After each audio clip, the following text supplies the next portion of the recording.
ఇప్పుడే country delight యాప్ని download చేసుకోండి. Download the country delight app now.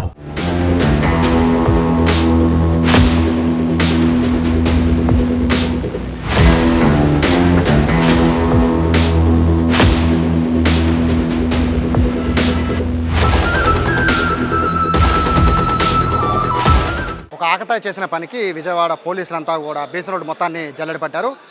Vijayawada basin రోడ్డుకి బాంబు బెదిరింపు కాల్ వచ్చింది 100 నెంబర్కి. సో ఈ నేపథ్యంలో రిస్క్ తీసుకోవడం ఎందుకని మొత్తం పోలీసులంతా కూడా బాంబు స్క్వాడ్ అలాగే స్నిప్పర్ డాగ్స్తో మొత్తం బేసిన్ రోడ్ అంతా జల్లెడ పట్టారు.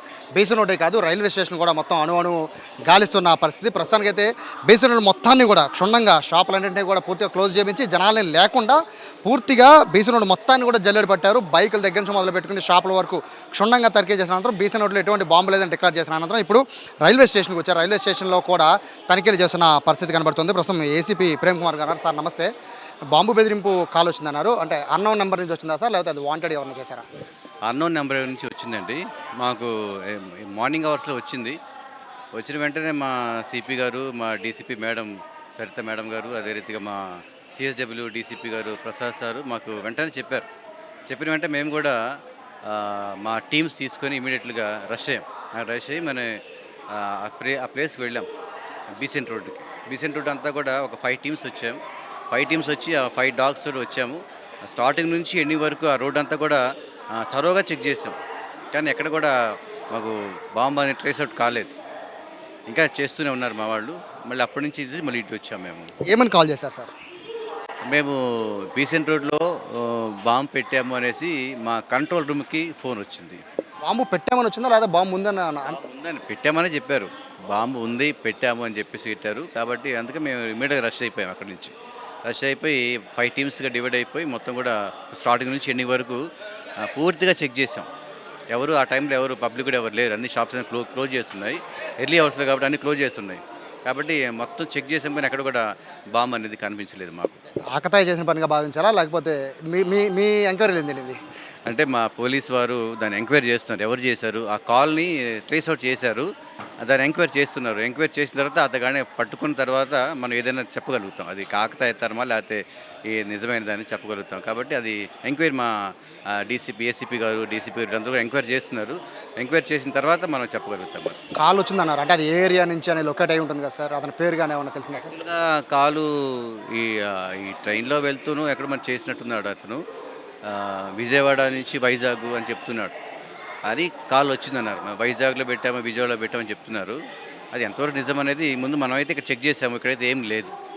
అటు పబ్లిక్ని కూడా మనం సెక్యూర్ చేసుకుంటూ వారు కూడా ప్యానిక్ కాకుండా వాళ్ళు కూడా సెక్యూర్ చేసుకుంటూ సెక్యూరిటీ ఇస్తూ మన పని చేస్తున్నాము. కాబట్టి ఇప్పటి వరకు అయితే ఎటువంటి ప్రమాదం అయితే ఏం లేదు. ఆకతాయిలకి ఏం చెప్తారు సార్? ఎందుకంటే మీ వాల్యూ, మీకు టైము, ఇంతమంది పోలీసులు పనులన్నీ ఆపుకొని బీసన్ road, railway station, bus stand మొత్తం తిరుగుతూ ఉన్నారు. చిన్న ఆకతాయిగా చేసే పని అనుకుందాం, ఒకవేళ ఆకతాయి అయ్యి ఉంటే ఇట్లాంటి వాళ్ళకి ఏం చెప్తారు? అండి ఎడ్యుకేట్ కావాలండి. ప్రతి ఒక్కరు కూడా ఎడ్యుకేట్ కావాలి. అంటే దేశం అంటే భక్తి, దేశ ప్రజలనే భక్తి, గౌరవము ఇవి మనకి రావాలి. ఒక యాజ్ ఏ పబ్లిక్గా, యాజ్ ఏ హ్యూమన్ బీయింగ్గా హ్యూమన్ వాల్యూస్ పెరగాలి మనకి. ఆ వాల్యూస్ పెరిగినప్పుడు మనిషి జీవితం అంటే మనిషి అంటే ఏంటి మనకు అర్థమవుతుంది. అలాంటి అర్థమయ్యే రీతిలో మనం కూడా ప్రతి ఒక్కరి విషయంలో కూడా ఎడ్యుకేట్ చేయాలి.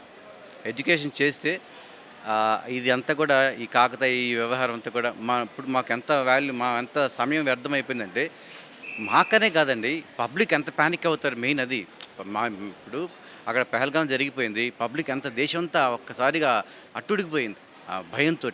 కరోనా ఎంత భయంకరంగా మారిందో ఎట్లా అవుతుంది ఇప్పుడు ఇది కూడా.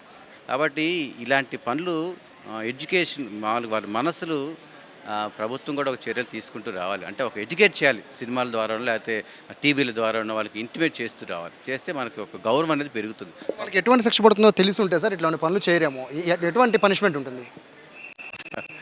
ఎటువంటి పనిష్మెంట్ అది చట్టం చూసుకుంటుంది. చట్టం తన పని తాను చేసుకుంటుంది. కాకపోతే ఇటువంటి విషయాలలో మనం కొంచెం జాగ్రత్తగా ఉండాలి. ప్రతిదాన్ని కూడా అంటే కొంతమంది నాన్ ఎడ్యుకేట్ చాలామంది ఉంటారు. ఉద్యోగ వృత్తి లేక చాలామంది తిరుగుతున్నారు. కొంతమంది కొన్ని విధానాలకు వ్యతిరేకంగా తిరిగే వాళ్ళు ఉన్నారు. వీళ్ళందరూ చేసే పనులు ఇవన్నీ కూడా అంటే ఒకటేంటంటే సమాజం మీద గౌరవం లేదు, పబ్లిక్ మీద గౌరవం లేదు. ఇలాంటి వారు ఇవన్నీ కూడా చేస్తున్నారు. కాబట్టి వాళ్ళని మనం కంట్రోల్ చేసుకుంటూ తరుగా వాళ్ళందరినీ కూడా ఒక సిస్టమేటిక్గా తీసుకురావాల్సిన అవసరం ఎంతైనా ఉంది. ఇప్పుడు ఎక్కడ బేసిన్ రోడ్ అయిపోయింది సార్ రైల్వే స్టేషన్. సో ఇంకా అంటే ఇక్కడ రైల్వే స్టేషన్కి ఎందుకు వచ్చారు సార్, రీజన్ ఏమైనా ఉందా? రైల్వే స్టేషన్ కూడా మనం త్వరగా చెక్ చేస్తున్నాం. ఒకవేళ ఇక్కడ నుంచి చెప్పారు కాబట్టి ఇక్కడ ఇది కూడా మేము చెక్ చేస్తున్నాం. ఇప్పుడు ఇంకా స్టార్ట్ చేసాము. ఈ 1 ప్లాట్ఫామ్ అయిపోయింది, ఒకసారి చెక్ చేసాము ఆల్రెడీ, మళ్ళీ సెకండ్ టైం మళ్ళీ చెక్ చేస్తున్నాము. ఇక్కడ కూడా ఏమీ కనిపించలేదు మాకు ఏది కూడా. అది అసలుకైతే 5 టీములు తిరుగుతున్నాయి. చూడొచ్చు, ఒకటి కాదు ఇద్దరు కాదు 5 టీములు తిరుగుతున్నాయంటే ఎంతమంది పోలీసులు ఇక్కడ ఎఫర్ట్స్ పెట్టుంటారు చూడొచ్చు. మొత్తం అంతా రైల్వే స్టేషన్లో ప్రతిదీ కూడా తనిఖీ చేస్తున్నారు. బేసిన్ రోడ్ అయిపోయింది, బస్ స్టాండ్ కూడా వెళ్తుంటారా. ఒక ఆకతాయి చేసిన పని, అది కూడా విజయవాడ రైల్వే స్టేషన్ నుంచి ఒక కాల్ వచ్చినట్టుగా కూడా ఎంక్వైరీ తెలుస్తుందని చెప్తున్నారు. అతను పట్టుకోవడానికి కోసం ప్రస్తుతం పోలీసులు అయితే ప్రయత్నిస్తున్న పరిస్థితి కనబడుతోంది.